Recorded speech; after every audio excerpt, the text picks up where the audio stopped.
Hola hermanos, buenas noches, ¿cómo están? Bueno, quería dar las gracias yo también, aunque le di el lugar a Nati. Quería ver si lloraba, pero bueno, creo que aguantó bien. Bueno, quería agradecer al Señor primeramente y a ustedes también por los mensajitos, las oraciones. Y sin duda el Señor trabaja en nuestras vidas y sabe todo lo que hace. Y lo hace bien y en el momento justo, así que indudablemente tenemos que sentirnos privilegiados de que el Señor haga estas cosas en nuestras vidas, porque significa que somos sus hijos y que Él tiene cuidado de nosotros. Así que, bueno, acá estamos y vamos a compartir la palabra de Dios. Espero, no me gusta, como se dice, tirarle un muerto a nadie, ¿no? Digo, bueno, tenía la posibilidad de pasar el mensaje, ¿no? Pero bueno, la verdad es que no me gusta tomar los compromisos y hacerme cargo, así que estuvimos ahí intercalando el tiempo para poder prepararnos. Esperemos y confiamos en el Señor de que Él tiene un mensaje para cada uno de nosotros. Así que les invito a entrar en la palabra de Dios. Estamos estudiando la carta de Corintios, Primera Corintios. Vamos a ir al capítulo 1 y vamos a ir a partir del versículo 4, que es lo que nos toca meditar. Y vamos a leer entonces la palabra de Dios mientras acomodamos un poquito acá. Bien.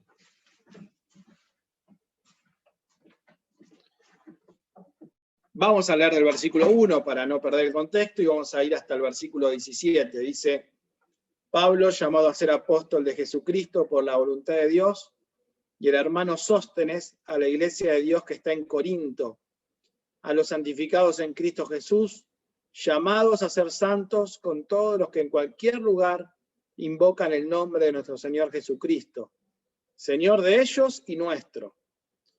Gracia y paz a vosotros, de Dios nuestro Padre y del Señor Jesucristo. Gracias doy a mi Dios siempre por vosotros, por la gracia de Dios que os fue dada en Cristo Jesús, porque en todas las cosas fuisteis enriquecidos en Él, en toda palabra y en toda ciencia, así como el testimonio acerca de Cristo ha sido confirmado en vosotros, de tal manera que nada os falta en ningún don, esperando la manifestación de nuestro Señor Jesucristo, el cual también os confirmará hasta el fin, para que seáis irreprensibles en el día de nuestro Señor Jesucristo.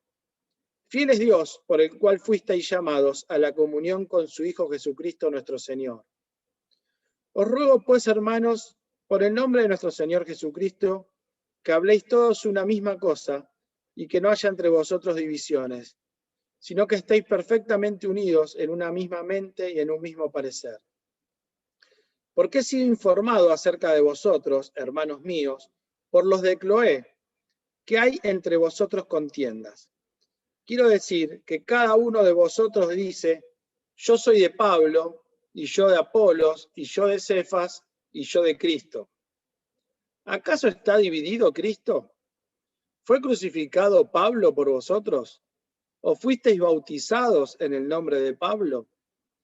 Doy gracias a Dios de que a ninguno de vosotros he bautizado, sino a Crispo y a Gayo, para que ninguno diga que fuisteis bautizados en mi nombre. También bauticé a la familia de Estéfanas.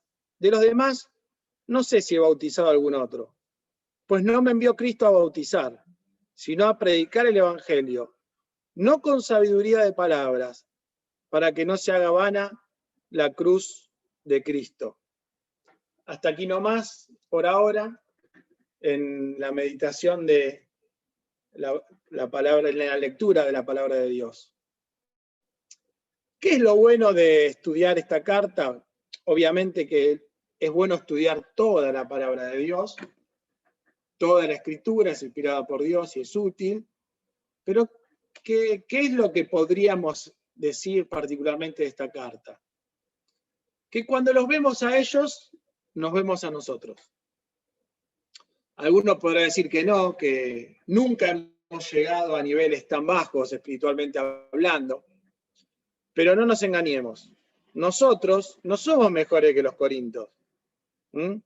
Y esta carta lo que nos revela es la humanidad que tenemos, lo carnales que muchas veces somos, lo humano que somos.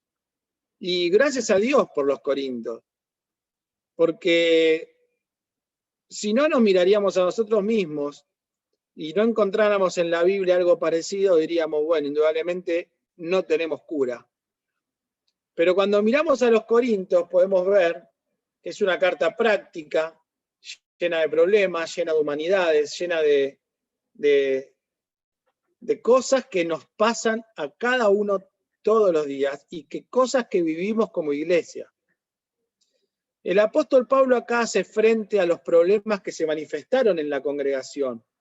Una ciudad muy cosmopolita, una ciudad malvada de por sí, con todo tipo de gente y con tremendas raíces paganas. Seguramente Esteban, Esteban dio la introducción, yo no me voy a meter tanto en eso, pero bueno, algunas características de la ciudad de Corinto, el lugar donde estaba, y la calidad de gente que vivía, y lo grande de la ciudad, y las cosas que habían. Indudablemente los convertidos del paganismo tenían que luchar con muchísimas cosas. Y por eso decimos que cuando los vemos a ellos, nos vemos a nosotros, ¿no? Entonces, ¿qué podemos decir? Que es una epístola fundamental para la iglesia del Señor de hoy. Y más para simples seres mortales que vivimos en San Martín y alrededor, en la ciudad de Buenos Aires, ¿no? Que no es una ciudad mejor que la que era Corinto.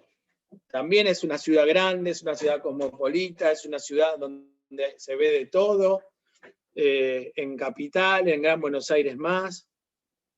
Nuestras costumbres, nuestras raíces, un montón de cosas que podemos ver y que también vivimos cada uno de nosotros a diario, ¿no? ¿Qué vamos a ver acá? Bueno, a partir en el verso 4 está la acción de gracias de Pablo, ahora vamos a ver un poquito de eso, pero a partir del verso 10 y hasta el capítulo 6, verso 20, se tratan problemas de la iglesia. Y cuando entramos a mirar, entramos a ver temas como las divisiones, el culto a los líderes, la inmoralidad, los pleitos de todo tipo, legales y sociales, el mal uso del cuerpo, las alianzas o sociedades que no convienen, los problemas matrimoniales, las prácticas dudosas y la soberbia y la jactancia de aquellos que piensan tener algo, en este caso tenían dones espirituales y carismáticos. Todos estos problemas se tratan acá en esta carta. ¿Usted cree que estas cosas no las vivimos nosotros hoy, en 2021, en nuestra ciudad y en nuestra iglesia? Claro que las vivimos, todos los días.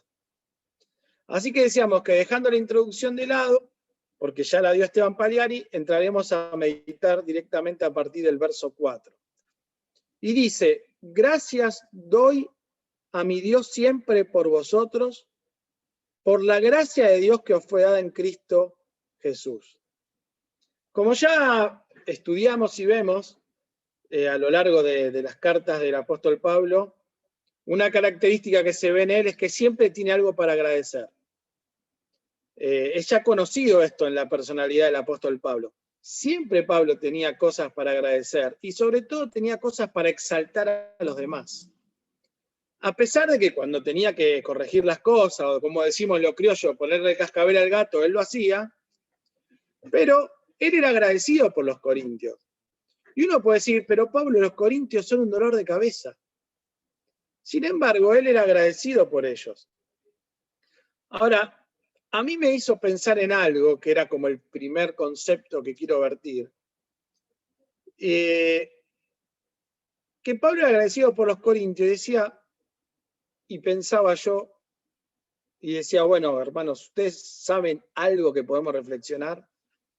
Es que el hermano, por más desastroso que a nosotros nos parezca, es un alma ganada por el Señor en la cruz.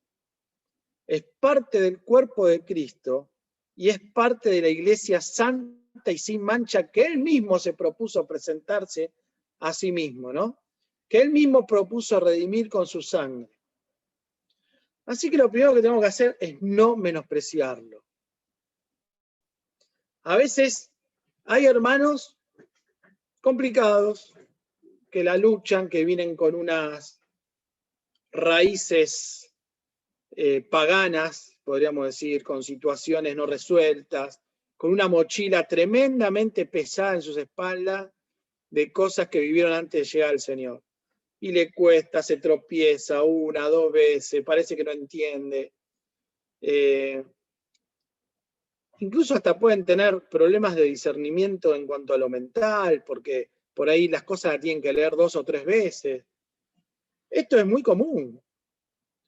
Y a veces solemos un poco decir, bueno, este no aprende más, ¿cómo le cuesta a este? A veces no lo decimos así tan, ¿cómo se puede decir? A ver, de manera tan, lo decimos un poquito más fuerte. Y estos primeros versículos a mí me hacen pensar en mirar a Pablo, que siempre era agradecido, y lo primero que hace no es mirar todo lo malo de los corintios, sino dice, bueno, yo doy gracias a Dios por la gracia de Dios que es manifestada en ustedes. Y miren, cualquier hermano, por más problemas que tiene, indudablemente la gracia de Dios se manifiesta en él y podemos ver que indudablemente él por lo menos es salvo. Es redimido, es un hijo de Dios y es salvado de la condenación eterna. Después seguramente podemos dar gracias por muchas otras cosas del hermano. Pero él daba gracias por eso, dice, por la gracia de Dios que fue dada en Cristo Jesús. Y este es un principio espiritual que todos lo tendríamos que tener, ¿no? Ahora, vamos a seguir mirando. Y decíamos que este es el principio que todos los que tenemos, un principio espiritual que tenemos que tener. Ahora, esto me lleva a un segundo punto. ¿Cuál es ese punto? Que todo lo que tenemos nosotros, sea espiritual o de otra índole, lo hemos recibido. O sea, no es nuestro. No es ningún mérito personal. Y si es nuestro, ya no es de Dios. Después Pablo va a hablar de lo mismo en 1 Corintios 9. Dice, si lo recibiste, no te gloríes porque te lo dio Dios. Y si te glorías porque es tuyo, ya no te lo dio Dios, no lo recibiste. Por lo tanto, indudablemente no es algo que tenga que ver con Dios o algo espiritual. Usando ese principio podemos ver y decir que todo lo que tenemos fue recibido por la gracia de Dios, sea espiritual o de otra índole. Entonces decíamos, si es nuestro, ya no es de Dios, es nuestro, irónicamente hablo, ¿no? Entonces, todo lo que tenemos lo ha dado a Dios. No hay motivo de gloriarse, ni de agrandarse, ni de esbozar o dejar asomar un mínimo pensamiento de que yo soy mejor que, o que soy más útil que. En esto también debían prestar atención los corintios. ¿Por qué? Porque dice que ellos, de parte de Dios, eran ricos. Dice el verso 5, porque en todas las cosas fuisteis enriquecidos en él. O sea que primero le dice, ustedes fueron enriquecidos en él, en todas las cosas, en todo. Pero después va puntualmente a algo y dice, en toda palabra y en toda ciencia. Acá les dice el apóstol, ustedes fueron enriquecidos en todas las cosas por Dios, no es un mérito de ustedes, pero sobre todo en palabra y en ciencia. Sin embargo, podemos decir que todo eso que recibieron de Dios, a la hora de agradar a Dios, no les servía para nada. ¿Qué quiero decir con esto? Es el mismo concepto del amor que presenta Pablo en el capítulo 13 de 1 Corintios. Si nosotros vamos a 1 Corintios capítulo 13, lo voy a leer. Dice, si yo hablase lenguas humanas y angélicas y no tengo amor, vengo a ser como metal que resuena o címbalo que retiñe. Y si tuviese profecía y entendiese todos los misterios y toda la ciencia, y si tuviese toda la fe, de tal manera que trasladase los montes y no tengo amor, nada soy. Y si repartiese todos mis bienes para dar de comer a los pobres, y si entregase mi cuerpo para ser quemado, y no tengo amor, de nada me sirve. Es el mismo concepto. ¿Qué les dice acá? Si tengo todos los dones, todos los talentos, todos los títulos, si hago un esfuerzo tremendo en servir al Señor, ofrendo, ocupo tiempo y demás, y no tengo amor, no soy nada. Acá el apóstol les dice, ustedes tienen todo, son ricos, y sobre todo son ricos en palabra y en ciencia. Qué bien podríamos decir, ¿no? Me gustaría tener la palabra y la ciencia de los corintios. ¿Y la vida espiritual? Eso no importa. No, acá palabra y ciencia, sí, quiero tener. Pero escúchame, es más importante la vida espiritual. Bueno. Ahora fíjense el verso 6. Dice, así como el testimonio acerca de Cristo ha sido confirmado en vosotros. Dice, verso 7, de tal manera que nada os falta en ningún don. Lo que le está diciendo acá es que esos dones que solo podían ser repartidos por el Espíritu Santo, primero eran la prueba de que Cristo estaba en ellos. Ellos no podrían tener ningún don espiritual, aunque sea carismático inclusive, mucho menos, si Cristo no estuviera en ellos. Porque el don es recibido a partir de recibir a Cristo, el Espíritu Santo viene a morar en vosotros, y el Señor reparte esos dones como Él quiere y a quien Él quiere, y el don que Él quiere. Así que ahí está diciendo que esa era la prueba de que ellos eran hijos de Dios. Sin embargo, ¿no? Vamos al verso 7 y verso 8, dice, de manera de que no os falta ningún don, esperando la manifestación de nuestro Señor Jesucristo. Verso 8, el cual también confirmará hasta el fin, para que seáis irreprensibles en el día de nuestro Señor Jesucristo. El Señor les iba a confirmar, pero les dice que ellos debían ser irreprensibles. Todo bien, ustedes tienen todos los dones, todo el conocimiento, toda la ciencia, pero ojo, que hay que ser irreprensibles. Pablo, esa te la debo. Esa te la debo. Y esto también me lleva a una tercera reflexión. Que una cosa son los dones del Espíritu y otra cosa diferente son los frutos del Espíritu. Una cosa son los dones del Espíritu y otra cosa son el fruto o los frutos, como lo quieran llamar, del Espíritu. Vamos a pasar a explicar y a diferenciar.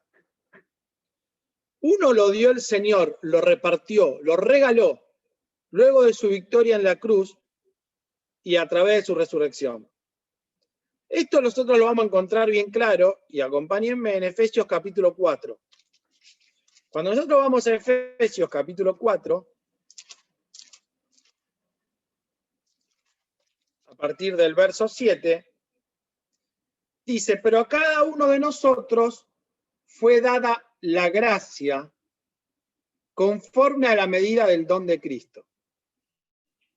Por lo cual dice, subiendo a lo alto, llevó cautiva la cautividad y dio dones a los hombres. Y eso que subió, ¿qué es? Sino que también había descendido primero a las partes más bajas de la tierra. El que descendió es el mismo que también subió por encima de todos los cielos para llenarlo todo. Y él mismo constituyó unos apóstoles, a otros profetas, a otros evangelistas, a otros pastores y maestros, a fin de perfeccionar a los santos para la obra del ministerio, para la edificación del cuerpo de Cristo, y podríamos leer hasta el versículo 16. Pero nos vamos a concentrar fundamentalmente entre el versículo 7 y el 11. Fíjense que el verso 8 de Efesios 4 está puesto en prosa. Eso significa que está citando algo que ya fue citado en las Escrituras antiguamente. ¿Qué es lo que está citando? Está citando el Salmo 68, 18. Cuando nosotros vamos al Salmo 68, 18, nosotros ahí encontramos este salmo y dice: subiste a lo alto, cautivaste la cautividad, tomaste dones para los hombres y también para los rebeldes, para que habite entre ellos Jehová Dios. Cuando uno medita en lo que significa esto, en el Salmo 68, 18, que es donde después cita Pablo, Efesios capítulo 4, verso 8, mejor dicho, eso lo que hace es describir el Salmo 68, la idea del rey, que con su ejército sale a la batalla y vuelve a la ciudad victorioso con el botín tomado de esa batalla. Y entra por la puerta principal de la ciudad, todo el ejército, y viene el rey, con los botines de la victoria, y empieza a repartir a los que están aclamando la victoria del costado del camino, y victoriando justamente, y empieza a repartir, a regalar el botín de esa victoria. Esa es la idea del Salmo 68, que después cita Pablo acá en Efesios 4, y es la idea de, por lo cual dice, subiendo lo alto, llevó cautiva la cautividad y dio dones a los hombres. El Señor vuelve victorioso de la muerte en su resurrección, y en el botín de eso es los dones que Él le regala a sus hijos. Y Él los regala y los reparte a discreción por doquier, como Él quiere, a discreción. Ese es el don espiritual recibido por nosotros, sus hijos. Ahora, esta victoria que representa al rey en el Salmo 68 es la victoria que representa al Señor cuando vence a la muerte. ¿Dónde está, oh sepulcro, tu victoria? ¿Dónde, oh sepulcro, tu aguijón? Bien, esa es una parte. Entonces, ese es un regalo de Dios y no tiene que ver con nuestro comportamiento o mérito o premio específico. Lo único que hace el tener esto a nosotros es recordarnos la victoria del Señor venciendo a la muerte, cautivando la cautividad. Y no se trata de nosotros, sino de Él. Cuando nosotros tenemos dones espirituales, lo que estamos haciendo es exaltar al Señor. Porque no se trata de nosotros, se trata de Él. Él es el que vuelve victorioso. Él es el que reparte dones por doquier, a quien quiere, como quiere, y los regala y los entrega. Y nosotros somos beneficiarios de esa victoria y recibidores de ese don, de esos dones. En cambio, el fruto del Espíritu tiene que ver con nuestra asimilación y entrega y comunión con el Señor. Cuando estás en comunión con el Señor, se manifiesta el gozo, se manifiesta la paz, se manifiesta la paciencia, se manifiesta la benignidad y no tu personalidad. El don del Espíritu está más allá de tu comportamiento. El fruto del Espíritu está y se manifiesta por tu comportamiento. Lo repito, el don del Espíritu está más allá de tu comportamiento. Vos podés estar mal y podés tener un don que no lo vas a perder. Después veremos si Dios utiliza ese don o no para su gloria. de acuerdo a tu comunión con Él. Esa es otra historia. Pero el don del Espíritu está más allá de tu comportamiento. Conocemos de personas con dones evangelísticos que estaban en pecado y la gente se convertía igual. Sé que me estoy metiendo en un punto difícil, no me voy a meter, pero por lo menos lo quiero citar. El don del Espíritu está más allá de tu comportamiento. No se trata de mí, se trata de Él. El fruto del Espíritu está y se manifiesta por tu comportamiento. Y acá están las grandes divisiones. Y acá entendemos la vida y la situación de los corintios. Los corintios tenían todos los dones. Incluso aparentemente habían sido bendecidos con dones carismáticos. ¿Qué quiere decir con esto? Los dones carismáticos, justamente la palabra carisma es un don muy a la vista, es un don como fuerte, digamos, ¿no? Muy externo.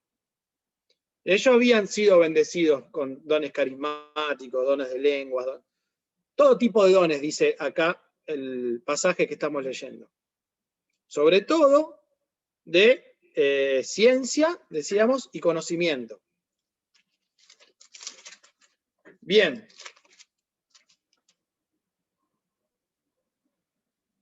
Entonces, quiero volver a 1 Corintios. Decíamos, los corintios tenían todos los dones, incluso aparentemente los más carismáticos eran como los que más sobresalían en ellos. Y el apóstol Pablo dice, esta es la prueba de que ustedes son de Dios, porque esos dones no son repartidos a cualquier hijo de vecino. Son dones que uno recibe cuando el Señor está en la vida de uno. Bien, les dice, muy bien. Doy gracias a Dios por el don de Dios en ustedes, por la gracia de Dios en ustedes. Pero, dice, verso 8, el cual también os confirmará hasta el fin para que seáis irreprensibles en el día de nuestro Señor Jesucristo. Entonces, el fruto del Espíritu dejaba mucho que desear en los corintios. Tenían los dones del Espíritu, no se veían los frutos del Espíritu. La reflexión para nosotros es, o la pregunta que nos tendríamos que hacer es, ¿qué nos deslumbra a nosotros los creyentes? ¿Qué nos atrae? ¿Nos atrae un gran orador? ¿Alguien con mucho conocimiento? ¿Alguien que hace grandes obras? ¿Que toma mensajes, que está en todos lados? Lo carismático, lo externo. A veces vemos grandes oradores, me gustaría hablar como él, me gustaría tener conocimiento de él. Y muchas veces exaltamos a estas personas. Entonces la pregunta es, ¿qué nos deslumbra a nosotros? ¿Qué nos atrae? ¿Todas estas cosas o una viuda que arroja 2 blancas a un lugar? O una ancianita que te pregunta cada semana, ¿cómo anda el tema que estoy orando? Estoy orando por este tema, y viene toda la semana y dice, ¿cómo está este tema que estoy orando por vos? Que nunca se olvidó. Tenemos que tener mucho cuidado con esto, porque nosotros somos de exaltar a las personas que tienen estos dones externos, carismáticos, y las damos por espirituales, las damos por grandes personas de Dios, y a veces menospreciamos otras cosas. Y una de las cosas que yo miro acá, o que yo pensaba al reflexionar en este pasaje, es esto. ¿Qué cosas nos deslumbran a nosotros los creyentes? 1 Corintios 13 dice lo mismo. Si entregare todos mis bienes, si pongo mi cuerpo para ser quemado, si tuviera toda la fe de manera que desplazo los montes, los llevo donde quiero, wow. Vení que necesitamos un pastor. Plum, lo ponemos acá en un lugar de eminencia y todos vamos atrás de él. Porque, escuchame, una persona así, vamos todos. Bueno, estas cosas nos hacen reflexionar. Los corintios tenían todos los dones espirituales, no tenían los frutos espirituales, por lo que estamos viendo acá. Y bueno, ¿qué les dice el apóstol? Le dice que debemos ser irreprensibles para el día de nuestro Señor Jesucristo. O por lo menos deberíamos preocuparnos por eso, y no por si damos buenos mensajes, por si estoy en un lugar de importancia en la iglesia, no por si mi servicio es muy notorio y brillante. No tenemos que preocuparnos tanto por eso. Eso se va a dar si el Señor quiere, si tengo el don. Sí nos deberíamos preocupar por presentarnos a Dios aprobado. Sí deberíamos preocuparnos por ser irreprensibles para aquel día. Seguramente nos cueste ser irreprensibles en muchas cosas. A mí me cuesta, a ustedes les cuesta, pero sí por lo menos qué es lo que hay en nuestra cabeza, ¿no? ¿Cuál es el deseo? ¿Por qué nos preocupamos? Me preocupo por tener un lugar en la iglesia, porque me propongan para ser orador, para dar un mensaje, para tener un liderazgo, ¿qué es lo que me deslumbra? Eso es una pregunta que nos tenemos que hacer cada uno de nosotros. Entonces, en resumidas cuentas, preocupate más por lo de adentro que por lo de afuera. Preocupate más por tu intimidad que por lo que se ve. Son algunas de los consejos, ¿no?, que podríamos sacar a raíz de esto. Denme un segundito que quiero enchufar la notebook, que la tengo desenchufada. Permiso. Antes que me quede sin batería. No está esto.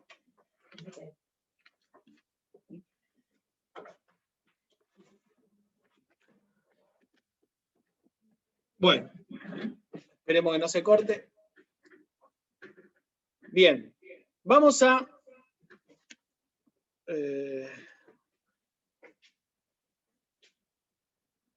terminar esta parte con el versículo 9. Dice, fiel es Dios, por el cual fuisteis llamados a la comunión con su Hijo nuestro Señor. Bueno, acá de alguna manera Pablo descansa en que todo es posible por la fidelidad de Dios, que nos llamó a tener comunión unos con otros y nos llamó a tener comunión con su Hijo Jesucristo nuestro Señor. Fiel es Dios. A pesar de nosotros, a pesar de estas cosas que hablamos, fiel es Dios, nos llamó y permitió que tengamos esta comunión, que nosotros no deberíamos o no podríamos tener ningún mérito. No hay mérito en nosotros. A veces nos pasa eso, ¿no? Yo pensaba, a veces tenemos semanas buenas espirituales, podríamos decir, y sentimos que tenemos derecho a levantar la vista al Señor, a orar, nos sentimos como en el camino, ¿no? Ustedes me entienden. Y hay veces que por ahí tenemos una semana que estamos, y claro, como que no tenemos esa misma confianza. Y dice, qué equivocados estamos, no hay mérito en nosotros. Por más que estés en comunión, no es por nosotros, es por el mérito del Señor, que podemos levantar la vista, que podemos tener una oración al Señor, porque Él, como dice Colosenses 3, nos ve a través de Cristo y por eso nos ve santo, no porque haya un mérito en nosotros. Entonces ahora pasamos a partir del versículo 10.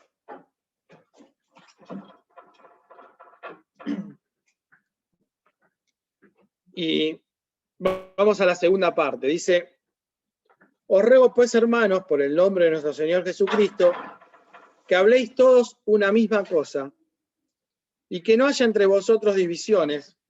No va a llegar ahí. Un segundito. Acá. No, acá. Dame un negro. Ahí está.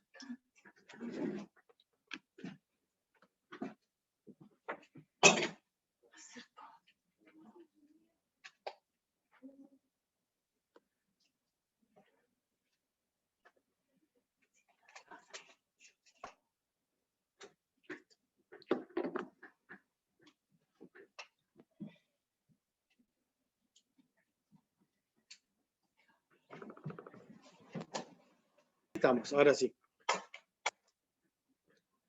Bueno, vamos a partir del versículo 10 entonces. Os ruego pues, hermanos, por el nombre de nuestro Señor Jesucristo, que habléis todos una misma cosa y que no haya entre vosotros divisiones, sino que estéis perfectamente unidos en una misma mente y en un mismo parecer. Porque he sido informado acerca de vosotros, hermanos míos, por los de Cloé, que hay entre vosotros contiendas. Quiero decir que cada uno de vosotros dice, bueno, y ahí sigue, ¿no? Lo que se va a tratar ahora en la carta, como decíamos, es una serie de desórdenes que existían en la iglesia. Decíamos que el tema lo va a tratar desde aquí, desde el versículo 10, capítulo 1, hasta el capítulo 6, versículo 20. Ya dimos un poquito de todos los títulos que se tocan en estos capítulos. Ahora, estos capítulos nos muestran los problemas que tenían los corintios. Que no son problemas de los corintios nada más. Son problemas que pasan lamentablemente en todas las iglesias. No solo en la iglesia de Quintana. Hay situaciones que se dan simplemente porque somos humanos, por nuestra naturaleza pecaminosa, porque somos como somos. Y hay situaciones que se dan también porque hay muchos factores más. Así que yo pensando en esto, digo, la iglesia de Quintana no es la única que tiene problema, la de al lado también, la de enfrente también, la de la vuelta. Lo tuvo Pablo con Bernabé, lo tuvieron Pedro con Pablo, lo tuvieron Evodia y Síntique, y la tienen los corintios también. ¿No lo vamos a tener nosotros? Sí, los tenemos. ¿Por qué? Porque somos humanos, porque somos pecadores arrepentidos y nuestra humanidad nos lleva a equivocarnos un montón de veces. Y estas cosas, lamentablemente, existen. Existieron en la palabra, existen hoy en día y van a seguir existiendo. Ahora, el punto es cómo se tratan esos temas y cómo se manejan y cómo terminan. Acá hay un principio importante para la unidad que da el apóstol Pablo. Dice que es que hablemos todos una misma cosa, que tengamos una misma mente, que tengamos un mismo parecer. Dice, os ruego pues, hermanos, por el nombre de nuestro Señor Jesucristo, que habléis todos una misma cosa, ahí tenemos un punto, que no haya entre vosotros divisiones, sino que estáis perfectamente unidos en una misma mente y en un mismo parecer. Este es un principio obviamente fundamental para mantener la unidad. Pero a veces pasa que estos principios no se pueden cumplir. Cuando no podemos pensar igual, cuando no hablamos lo mismo, cuando no tenemos la misma mente, indefectiblemente se producen las divisiones. Ahora, hay divisiones y divisiones. Hay divisiones que son inevitables, punto 1. Hay divisiones que pueden ser permitidas. Y hay divisiones que yo puse que son increíbles, por no ponerle otra palabra, ¿no? Y vamos a ver un poquito de esto. Las divisiones se hacen inevitables muchas veces cuando no se cumple por alguna razón alguno de estos 4 puntos. No hay un mismo sentir, no hay una misma mente, no hay un mismo parecer o no se habla lo mismo. Esto puede pasar por muchas razones. Hay divisiones, decíamos, inevitables. ¿Qué queremos decir con esto? Que a veces alguien se desvió de la doctrina, o a veces hay un problema de pecado, que hacen una brecha que, por más que buena onda que alguno le quiera poner, pueden llegar a ser insalvables. Si yo pienso que Jesucristo es el Señor y el que está al lado mío dice que Jesucristo no es el Señor, por más buena onda que tengamos y todo, hay una división que se va a generar. Es una división doctrinal. Ahora, podemos hablar de divisiones y podemos hablar de rupturas. Hay divisiones que no provocan rupturas. Y ahora voy a explicar, o a pasar a explicar un poquito esto. Decíamos, divisiones por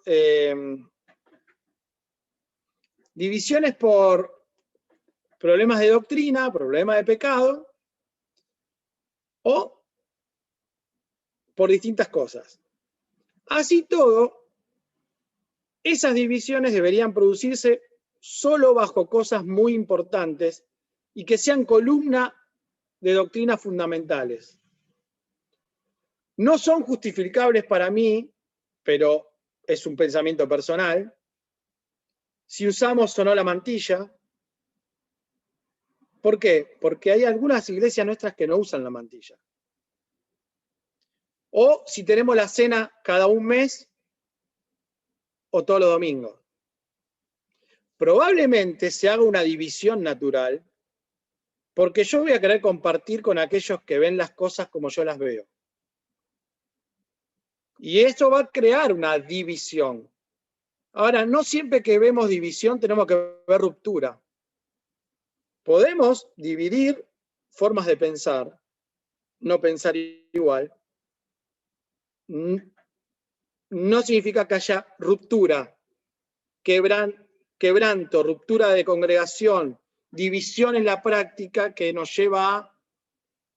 Porque a veces hablamos de división y ya pensamos en una iglesia dividida donde unos se van para un lado y otros se van para otro. No siempre las divisiones provocan estas cosas. Por supuesto que una división no es buena. Sin embargo, cuando miramos otro pasaje de Corintios, dice que a veces es necesario la disensión para que sean manifestados los aprobados. Porque a través de la disensión, cuando yo comparto con mi hermano, yo puedo ver su punto de vista y cómo piensa, él puede ver lo mío, cómo razona, si está interpretando bien la palabra de Dios, si la aplica como la tiene que aplicar, y esto va a llevar indefectiblemente a que se manifiesten los aprobados.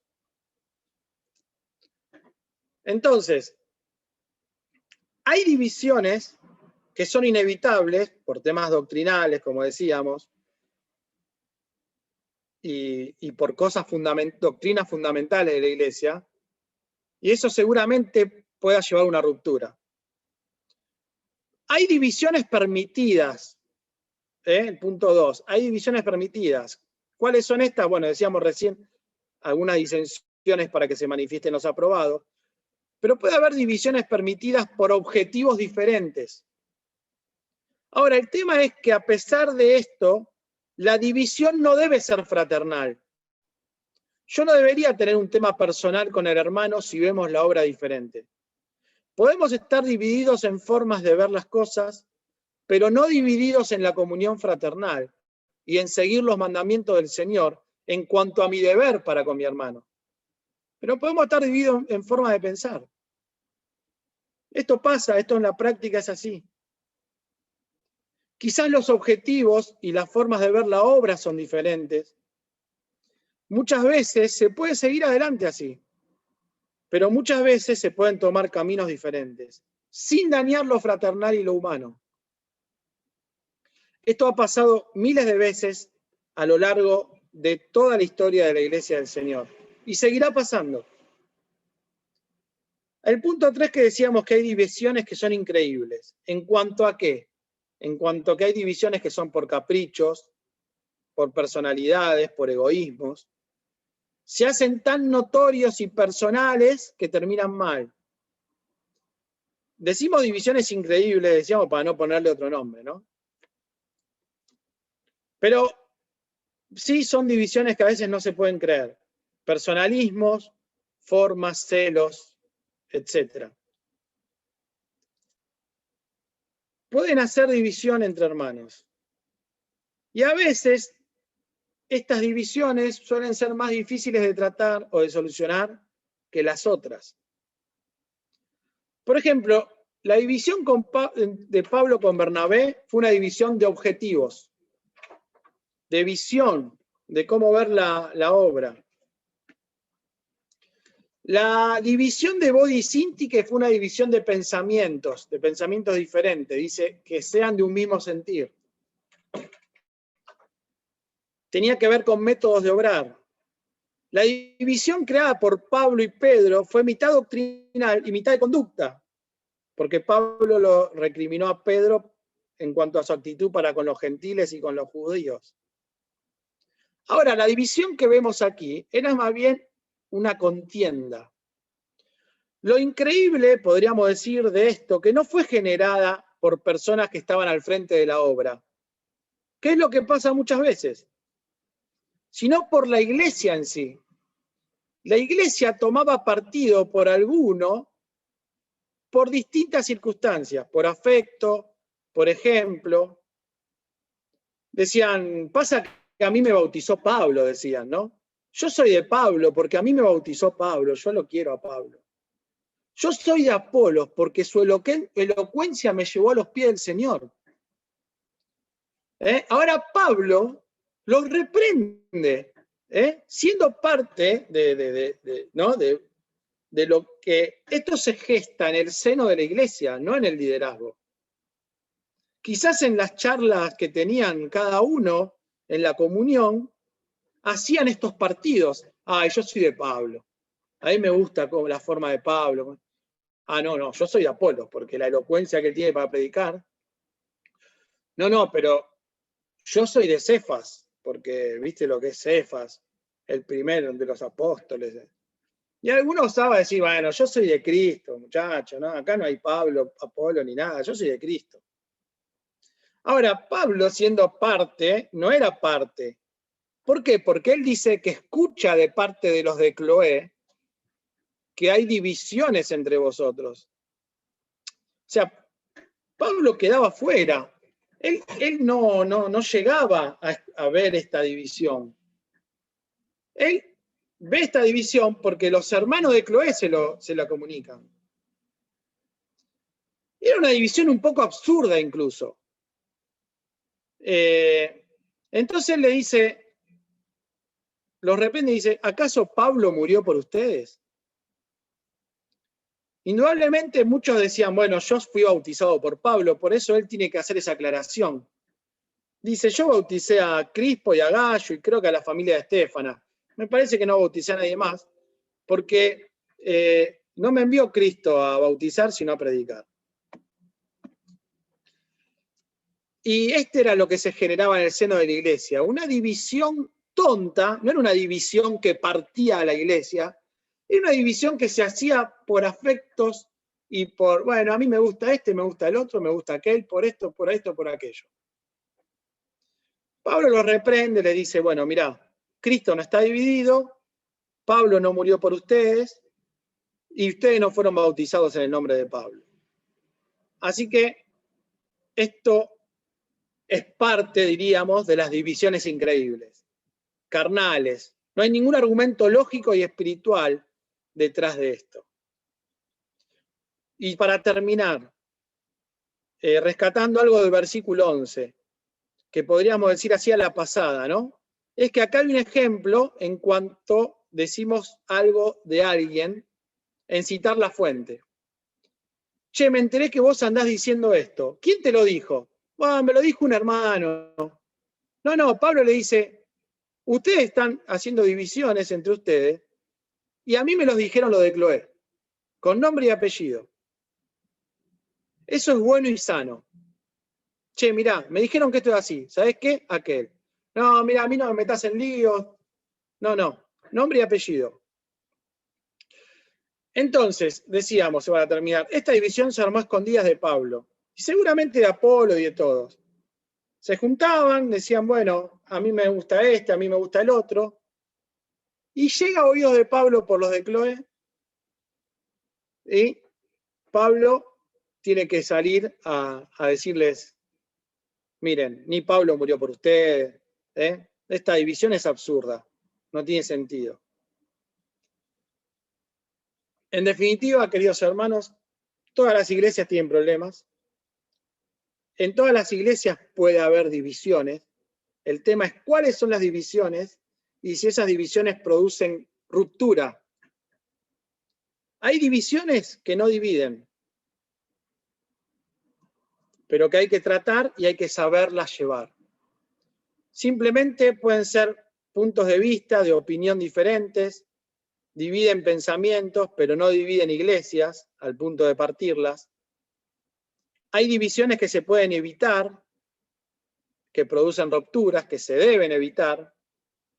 Hay divisiones que pueden comprenderse por puntos de vista diferentes, de todos modos son divisiones que deberían poder trabajar y necesitan de espiritualidad, necesitan de comunión con el Señor.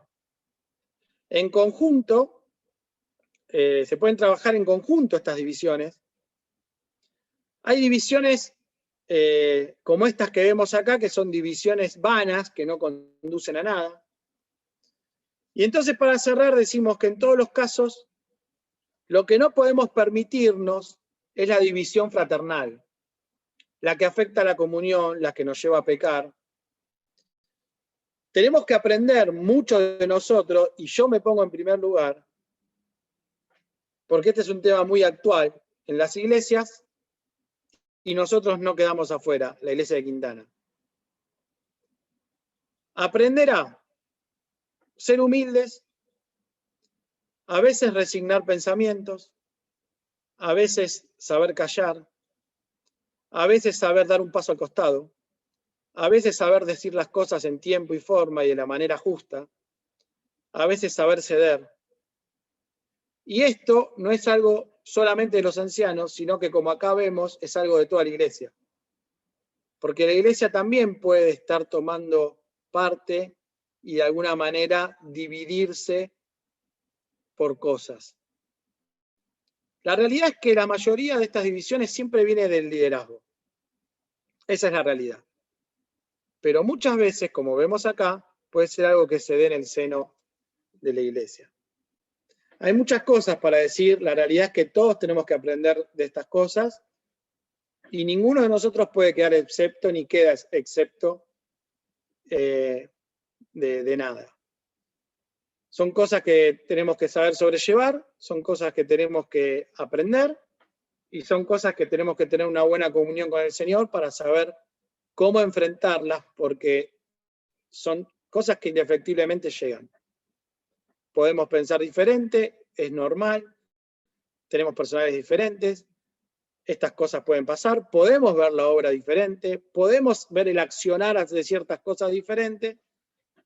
Lo que estas cosas no pueden hacer es llevar a la ruptura fraternal, de ninguna manera. Entonces, decíamos, hay distintos tipos de divisiones, hay divisiones que crean rupturas, hay divisiones que simplemente son divisiones por forma de pensar, pero que nos pueden mantener unidos, y son las cosas que tenemos que aprender. Y en esto, el apóstol Pablo también les marca a los corintios y nos deja ejemplo a nosotros para poder seguir estos pensamientos y estos razonamientos. Vamos a tener una oración para cerrar y luego ya vendrán sin duda los anuncios. Oramos.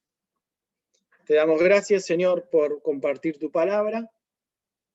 En muchas cosas nos sentimos aprobados y en otras no.